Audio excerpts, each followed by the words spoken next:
Hi, I'm Lara, and this is what I read in September. We are going to start with series I'm either in the middle of or I've finished. Then I think it's two books a start of a new series and one is a standalone, I think. So we're going to start off with A Song Rising by Samantha Shannon. It's the third book in the Bone Season series, and I will read you the blurb from the Bone Season before I tell you my thoughts on it. The year is 2059. For 2 centuries, the Republic of Cizan has led an oppressive campaign against unnaturals in Europe. In London, Paige Mahoney holds a high rank in the criminal underworld. The right hand of the ruthless White Binder, Paige is a dreamwalker, a rare and formidable kind of clairvoyance under Cizan law. She commits treason simply by breathing. When Paige is arrested for murder and thrown into captivity in Oxford, she meets the mysterious founders of Cizan, who have designs on her uncommon abilities. If she is to survive and escape, Paige must use every skill at her disposal and put her trust in someone who ought to be her enemy. That's the first book, so it just gets better the more you read.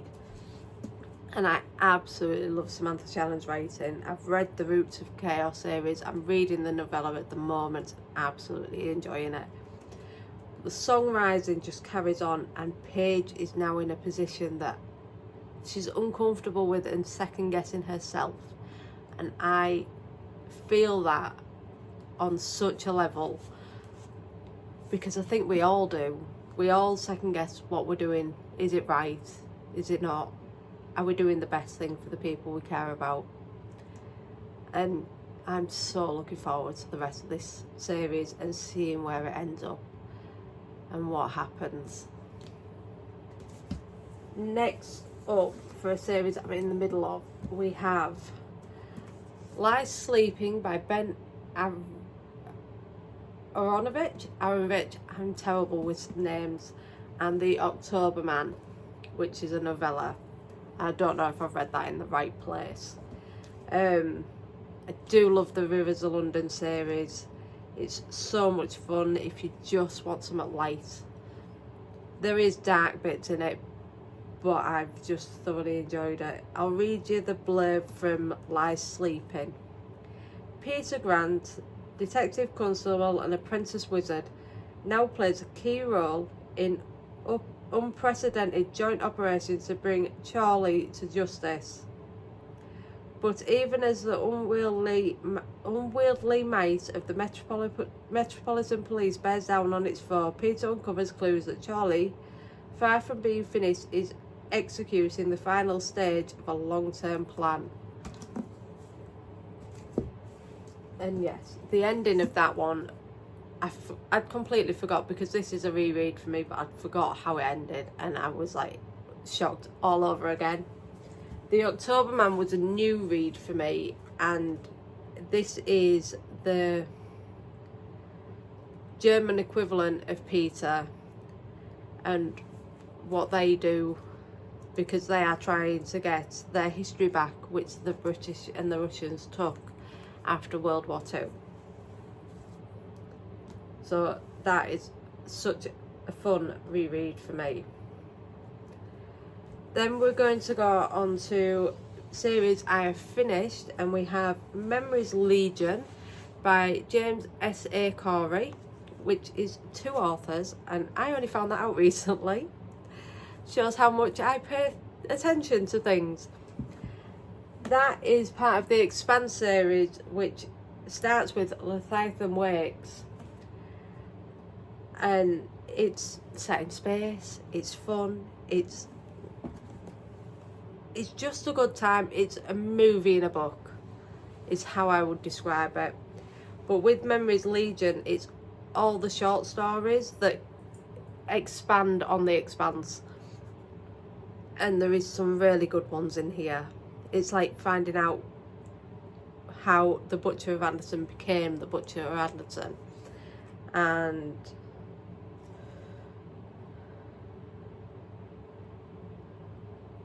oh no, all of the stories have their own strange quirks and just make the Expanse more than what it is, and I absolutely love that. Then we're going on to another series I've finished, which is Human Rights, which is part of Her Majesty's Royal Coven series. And it was a phenomenal ending to the series. Lucifer is finally out in the open, even though he's sort of been there in the background all along throughout the series. And it's been a ride, is the best way to put it. I'm just looking for a blurb, which I'll read from Her Majesty's Royal Coven just in case you have not read it yet. Known as Her Majesty's Royal Coven, they protect the crown and country from magical forces, otherworldly evil, but the greatest enemy will come from within. There are whispers of prophecy that will bring the coven to its knees, and 4 best friends are about to be caught at the centre. Will Helen, Nima, Leonie and Ellie be able to stop the prophecy before it's too late, or will the differences that have seen them grow apart since childhood be too great to overcome? Life as a modern witch was never simple, but now it's about to get apocalyptic. If that sounds like your type of book, you're going to love it. But Human Rights, oh, it was heartbreak, and I absolutely felt for the characters, but there was a good overarching story arc of Nima's twin sister turning good again after everything that she'd done in the past. Sorry if you can hear the dog chewing on a treat right now, right under the camera. So that's how this is going now. Next book is A Forgery of Fate by Elizabeth Lim. Excuse me, I've got a terrible cough at the minute. I'm not sure if this is part of a series or a standalone yet. Really should do my research, but I really don't. I'm just like, ooh, new book, let's buy it. So this story is about a gifted forger called Truan, and she throat is going. It's how ill I feel. Oh, so sorry. And how she can see the future, but she paints it. And what she's been asked to paint by a dragon is to trap the Dragon King. The romance in this book is actually really good as well, and I'm not a romancy reader that often. I do love how Elizabeth Lim writes romantasy. The dog is trying to take the tripod out. Yep, brain really is not working while I'm ill. Yeah, I'm erming. I'm doing what my husband does in videos. So sorry. But at least I know I'm doing it. Unlike him when he did his. Yeah, I'll probably write more about this on Instagram when my brain is actually working. But right now I'm just so struggling. Next up, I read Lucid by Orin Johnson. Not sure how to say the first name, but this is the first in a series. Well, I hope it's a series because it left it on such a cliffhanger at the end. And it's based in Birmingham, which is part of the UK. I absolutely love any book that's based in the UK.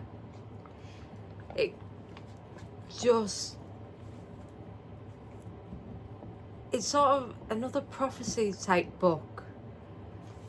I'll read you the blurb because I can't put into words at the moment what this book is about unless I'm reading it.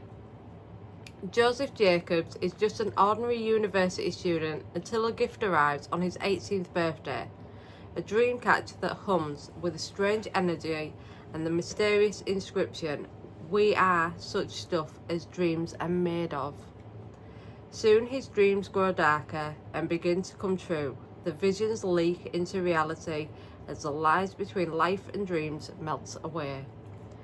Something is awakening, something that calls for Joseph, that wants to reach into our world, something ancient with the power to change everything. Joseph and his friends and family must face the darkness that lies beyond our world and within it, and learn that if dreams can come true, so can nightmares. That it is just phenomenal. And I also know the author is a stage actor. He's in plays at the moment. There is also a QR code at the end of the book. We are such stuff as dreams are made of.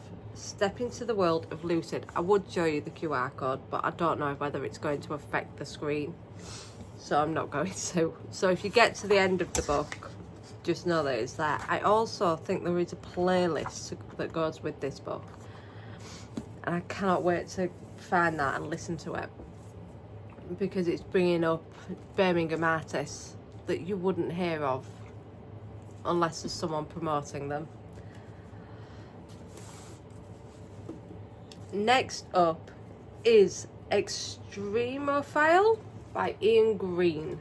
Now this copy I got from the Broken Binding. It is so pretty. Look at them sprayed edges. And then under the dust jacket we have Dandelion.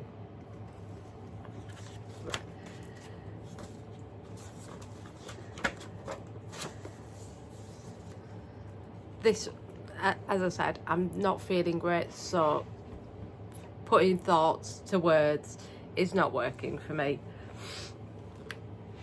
So I'll read you the blurb for this.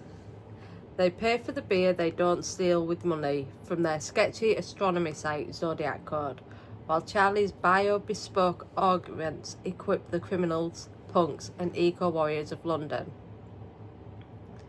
They have to deal with a disgruntled clients, seeing kids who don't dig their band, and a city that's run by corporate and criminals. Their world is split into three factions. Green, who are still trying to save the world. Blue, who are trying to profit while they can. And Black, who see no hope left. When the group of extremist green activists hire them for a series of jobs ranging from robbery to murder, Charlie, who struggles to feel anything except black, wants to walk away, but Parker still believes they can make a difference and urges her to accept. As they enter an escalating biological arms race against faceless corporations, immoral biohackers and criminal cyberpunks, Charlie will have to choose what she believes in. Is there still hope, and does she have a right to grab it? I'm so glad that punks are still around to protest and cause mayhem, which they are good at. And I absolutely adore punks. Whether they're new age or old age, doesn't matter. A punk is a punk, and they are so much fun. Thank you for watching, and look forward to the next one. Bye for now.